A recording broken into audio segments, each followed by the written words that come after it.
You are Locked On Ole Miss, your daily podcast on the Ole Miss Rebels. Part of the Locked On Podcast Network, your team every day. Happy Black Friday, everyone. I am Steven Willis, the host of the Locked On Ole Miss podcast. We're going to have John Macon Gillespie in just a second. This is the Ole Miss versus Mississippi State pregame live show. And I do want to let you know that today's episode is brought to you by Game Time. Download the Game Time app, create an account, and use the code LOCKEDONCollege for $20 off your first purchase. Indeed. This is a big game for Ole Miss, and we're going to bring in John Macon Gillespie about everything that's going on. He's heading over to Oxford in about an hour. This is a game I do not expect, even though Trey Harris is not listed as out as of the last availability report. I do not expect Trey Harris. Isaiah Hartrop all of a sudden popped up as probable. I don't know how much he is going to play today, if any, but he was a receiver that was brought into the transfer portal a year ago as well, but he's been out essentially all season. Logan Diggs is listed as questionable. This is a game that Ole Miss needs to win convincingly. I don't want to say blow out because of the connotations of that, but they need a convincing win to prevent a win that they need of South Carolina beating Clemson, but not jumping them.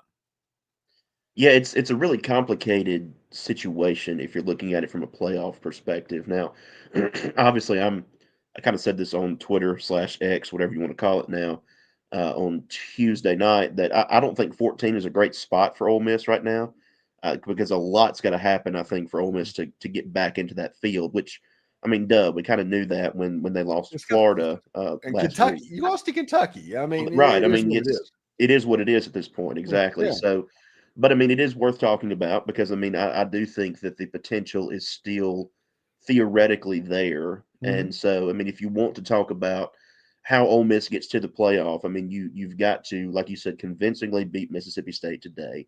That's what's in your control. If you're Ole Miss, that's what you have to do today. And then there are some things that have to happen above you.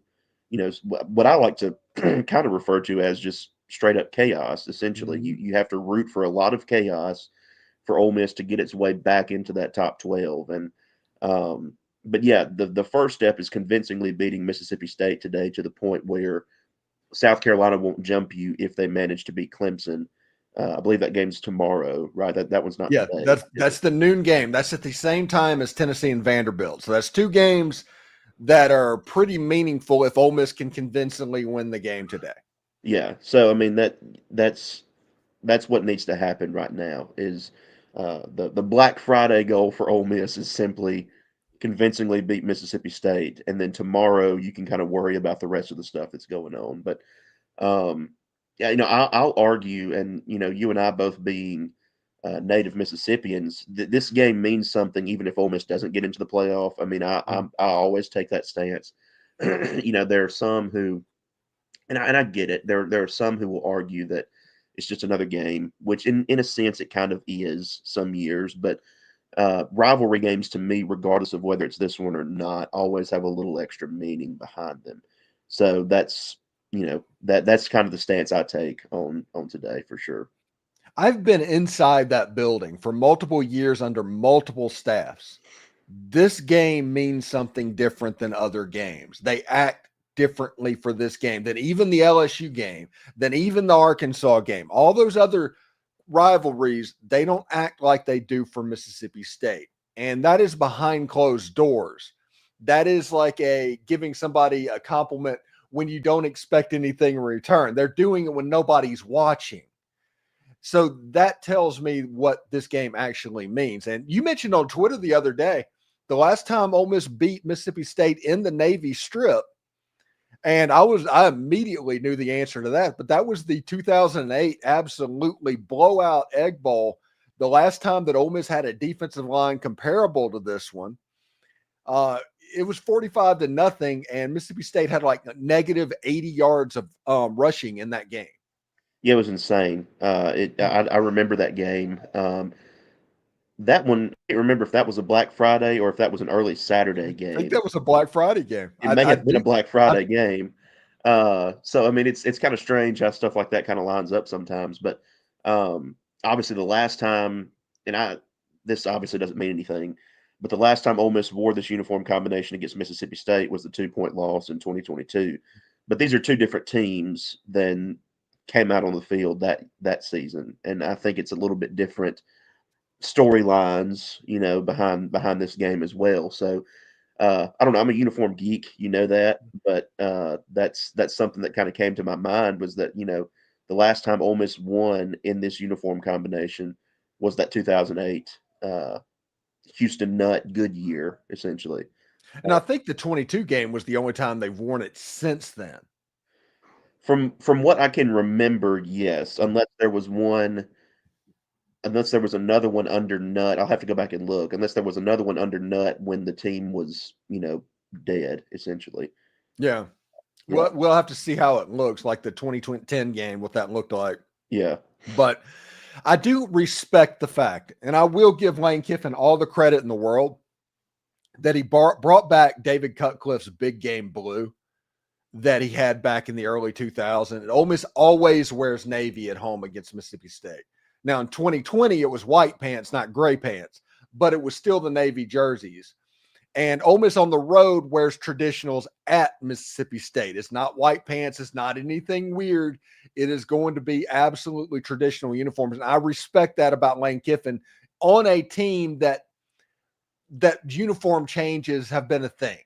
Yeah, for sure. And I had not really put that together, but I guess you're right with the David Cutcliffe thing. For sure. I mean, that's a good point.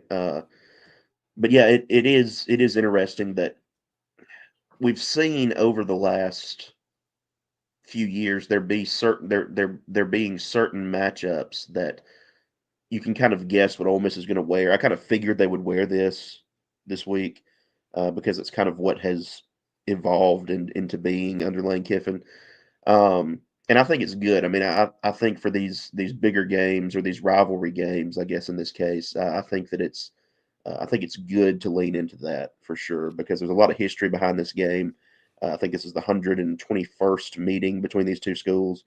That's a long time. That's a lot of games, and for a lot of those games, Ole Miss will have been wearing what it's wearing today. Yeah, and LSU this year, Ole Miss wore the traditional reds with the navy helmet. So, again, all respect to Lane Kiffin for getting Ole Miss to the point to where they're wearing traditional uniforms against these teams. I think that the uniform they wore against LSU, they should wear it every single year, regardless of what's going on, whether you're at LSU or at home, since you wear home jerseys anyway. Yeah, I agree with that. I think that's kind of a no-brainer. I mean, that's what most of us who were around that rivalry, the Magnolia Bowl, what's now the Magnolia Bowl, for pretty much all of our lives. I mean, that's kind of what we grew up seeing was that uniform against LSU's traditional thing on the field. So, yeah, I think it's good. And I don't remember. I think State's wearing all white today, something like that. So, I mean, I think they're wearing gold helmet decals, by the way. They're bringing that back. This two-win Mississippi rumors about that. Yeah, I've heard rumors about that they're going to break out that gold stuff with a 2-win football team. Yeah. I mean, at this point, I guess you kind of do. Well, it worked once. I guess that worked once under Mullen. They're trying to recreate the magic and do all that again. Well, and something to try to get some people invested a little bit more, because I feel like some fans on both sides of this year are not as invested as they typically would be in a game like this. The fan engagement on Twitter this week has been honestly pretty sad. It's been very different for sure. Yeah, like I mean, it's been way different. So and I think that comes from the fact that Ole Miss has had obviously had a big letdown performance last week. Okay, I mean that kind of soured some things from an Ole Miss fan perspective, but obviously Mississippi State's just not having a good year. So I mean that State's been dreading today for 364 days since these transfer portal class started coming in and everything started to look a little bit different. They've been, this year has been the darkest timeline for Mississippi State. Yeah. So I mean, I guess I get why it's been different this week, but again, it's the Egg Bowl, and there's something that's not been really discussed as much. We did a couple stories on it earlier in the week, but I mean, this is Jeff Lebby's return to Oxford a little bit. That's a storyline that not a lot of people are talking about because of how, Ole Miss's slim playoff hopes. That's kind of gotten the spotlight, and Mississippi State just has not been very good. So I don't think that people have really leaned into that. But that's something that's interesting to me today, because Jeff Lebby had some good offenses in his 2 years in Oxford for sure. Yes, we'll talk about that. Jeff Lebby coming back to Oxford. We'll talk about Zach Arnett getting his revenge potentially against Mississippi State when we come back. This is the Locked On Ole Miss pregame show. Stick around. Game Time is the place to get your Ole Miss tickets today with killer last-minute deals, all-in prices, views from your seat, and the lowest price guarantee. Game Time takes the guesswork out of buying Ole Miss tickets. There's not a bad seat in Vaught-Hemingway Stadium, but Game Time allows you to see exactly what that seat will look like before you buy the ticket. They have the lowest price guarantee, event cancellation protection, see Morgan Wallen, I guess, job loss protection. Take the guesswork out of buying Ole Miss tickets with Game Time. And with this being the most anticipated season coming to a close in Ole Miss history, we can help you get tickets as well. Download the Game Time app, create an account, and use the code LOCKEDONCollege for $20 off your first purchase. Terms apply. Again, create an account and redeem code LOCKEDONCOLLEGE for $20 off. Download Game Time today. Last minute tickets, lowest price guaranteed. Now, John, you mentioned that Jeff Lebby is going to be returning to Oxford, and this is a big game, obviously, for Jeff for that reason. But Jeff Lebby also had a lot of success against Pete Golding in that famous 2020 Ole Miss Alabama game. So there is a history of Jeff Lebby having success against this defense. And that probably should not be overstated. Now, he did get a little bit better in 2021. He's seen it a couple of times, and obviously they're going against Tennessee and all that. But the history of Mississippi State having success leads you to think that State's going to be able to score at least a little bit today. I think so, and we'll probably get into this at the end of the show maybe, but I think Ole Miss wins, but State covers today because 26.5 is a lot of points for an Egg Bowl to me. Like I just think that's a really large spread. I do have Ole Miss winning, but State covering. I do think State will be able to score a little bit today. I'm not going to lie to you. I'm kind of a fan of Michael Van Buren a little bit. Like I think he's got he looks like a potential, young sure. Matt Corral. He does look like Yeah. a young Matt Corral back there.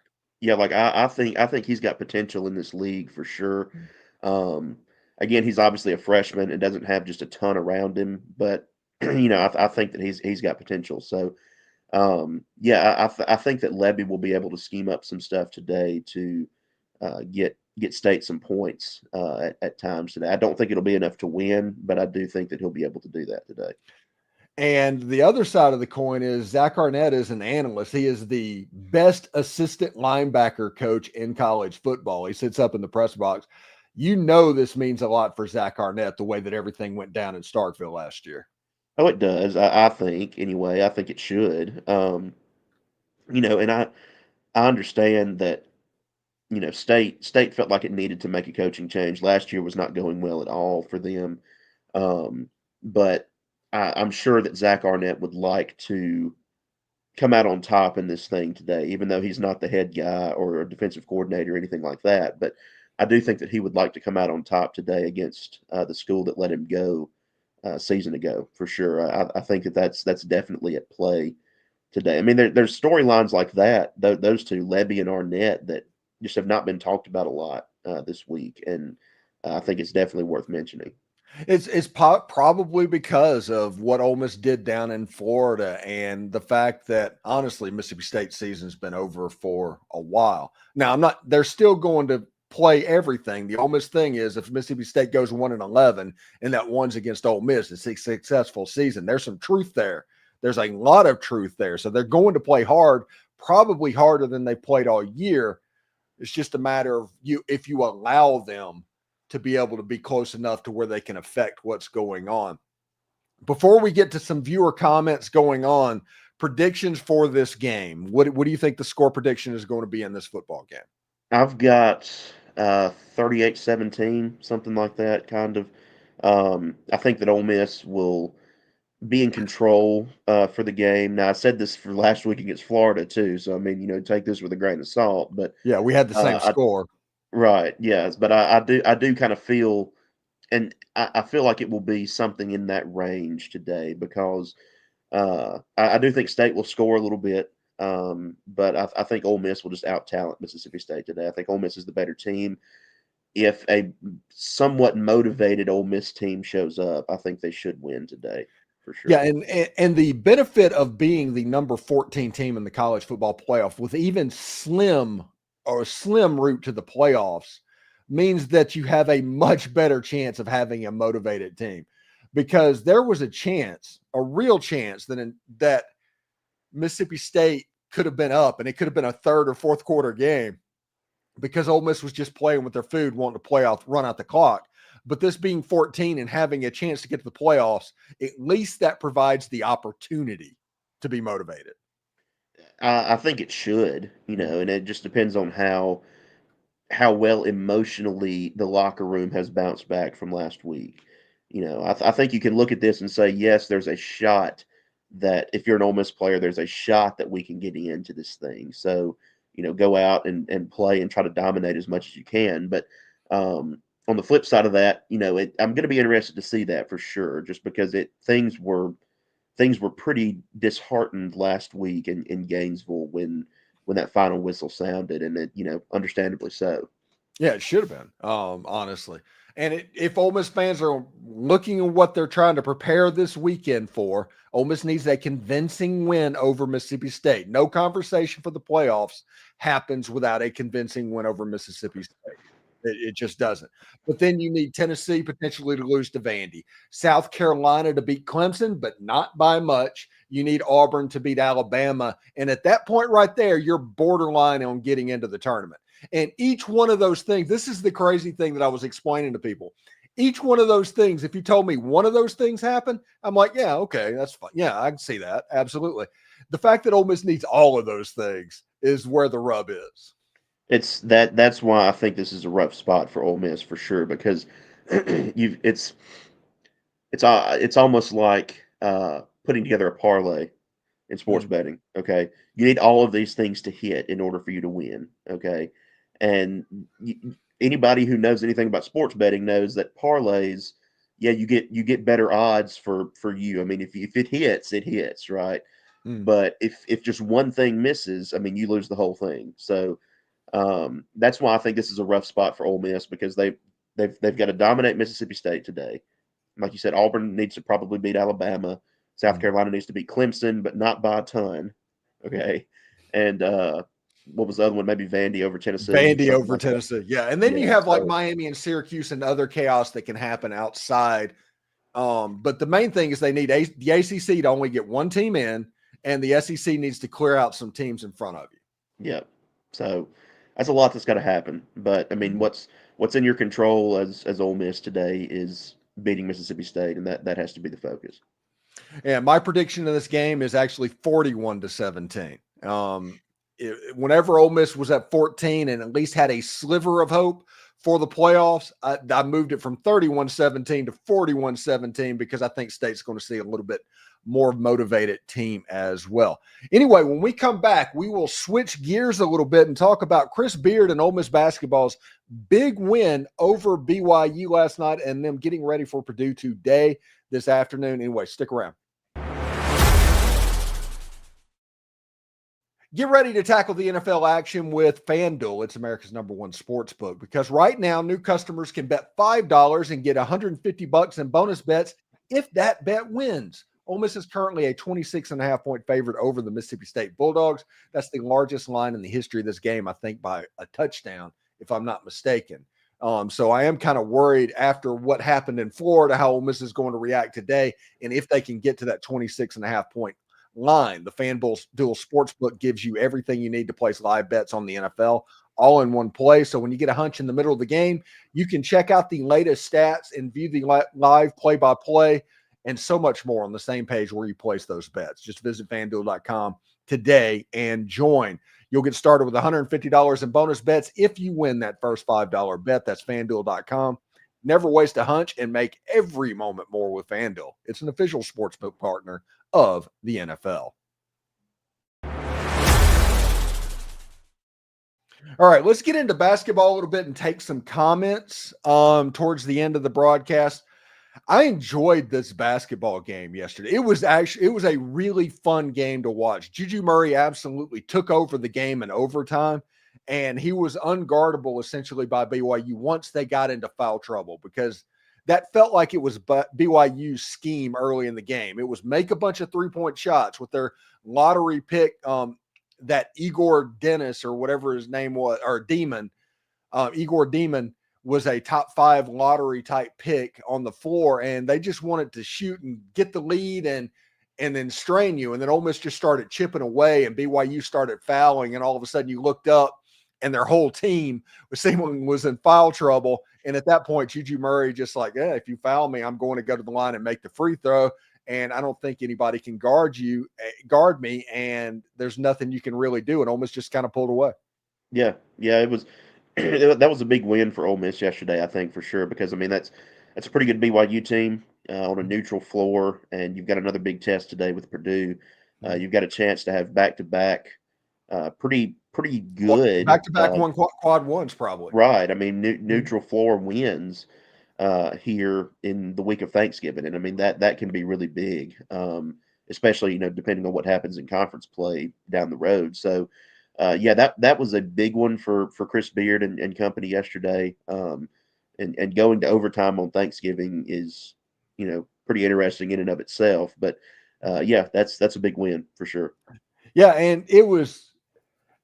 Let's just be real about this too. There was one play in the game, and Ole Miss had the ball to go up 10 points. They had a chance to stretch it out to 10 points in the game, and there was a steal that BYU had and a quick score, and then he hit a quick three, and that made it a game again, for whatever it is. But it was really close from Ole Miss winning this thing and pulling away in regulation. It was just that quick little momentum bump that kind of bit them.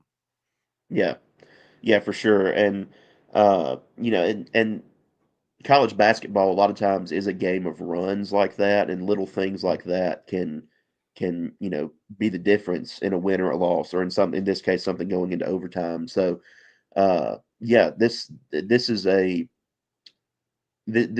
today is a really big test for them too, for sure, because Purdue is a really good college basketball program. I mean, I guess we can just kind of go on and say that pretty bluntly. This is going to be a big test for them today in San Diego, because I mean, if they can get this one, I mean, that's a lot of momentum that you've got under your belt heading into December. And I know last year they went undefeated in non-conference play, but I mean the schedule was very different than it is this year, for sure. So I think you can really utilize momentum like that going into the back half of your non-conference slate, and then into SEC play.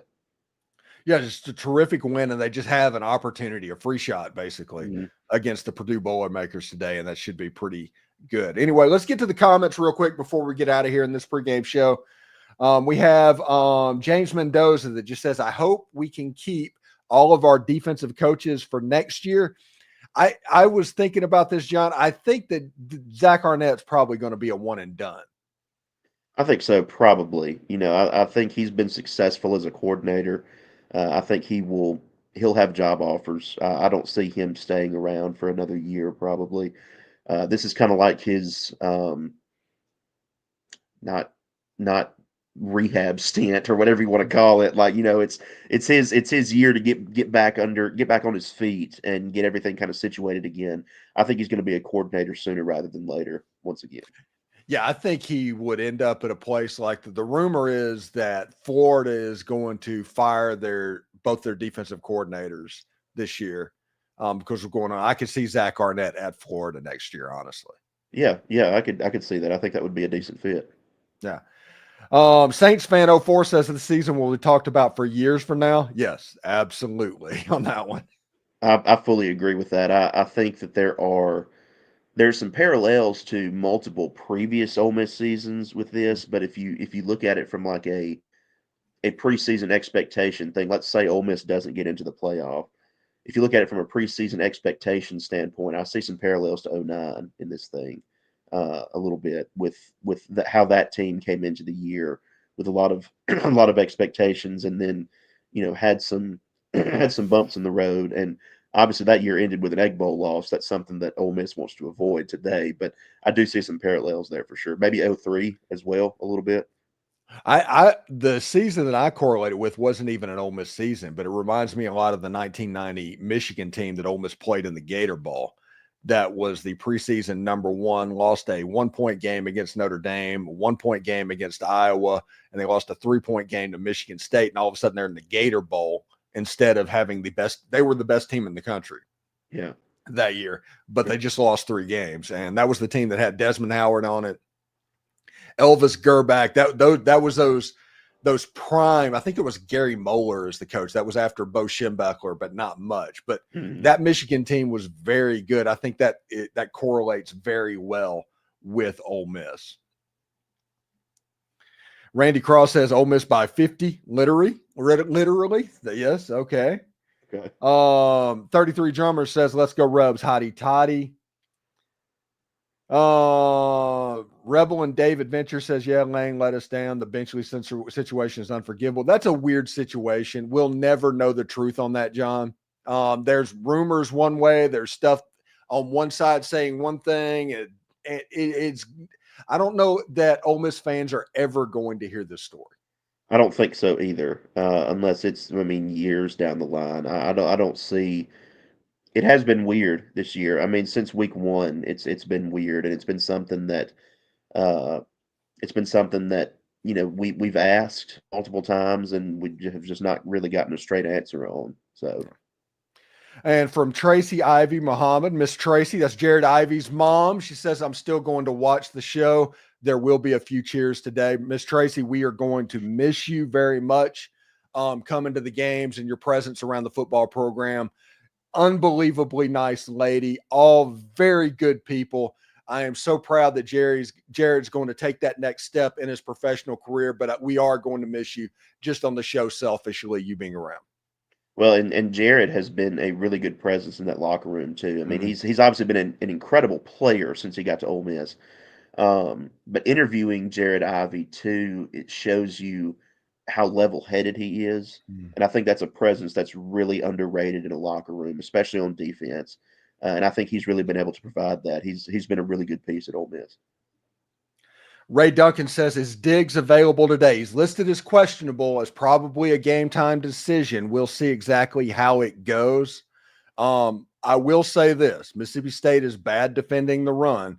If Ulysses breaks a long touchdown, Ulysses Bentley IV breaks a long touchdown, that may be more problems than it's worth, honestly. The questions that's going to happen throughout the whole offseason. It would almost be better if Ulysses Bentley didn't play for Lane Kiffin today. For storyline purposes, I guess. Yeah. But I would be interested to see what Logan Diggs looks like if he is able to go, for sure. Yeah. Because the last time we saw him was in an LSU uniform, right? So it's seeing him in an Ole Miss uniform will be different. I'd like to see what he's like in person. Jason Carruthers says, so what's up with Deuce Knight? I don't know. We'll see if Deuce shows up at the game today. He is not showing up on the pre-list that like Zach Berry and all them put out on 3. But if Deuce Knight makes it to the game, Ole Miss has a chance. If Deuce Knight does not come to this Egg Bowl, Deuce Knight is not signing with Ole Miss. He's going to sign with Auburn. Yeah.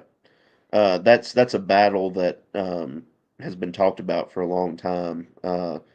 What he's going to end up doing. And in a lot of recruiting today, it's, you can get momentum one way and then it completely flips on its head. So, it is what it is, but we're getting kind of close to the nitty gritty here as far as, putting pen to paper. So, we'll just have to see if Ole Miss is able to make up what's left of that ground.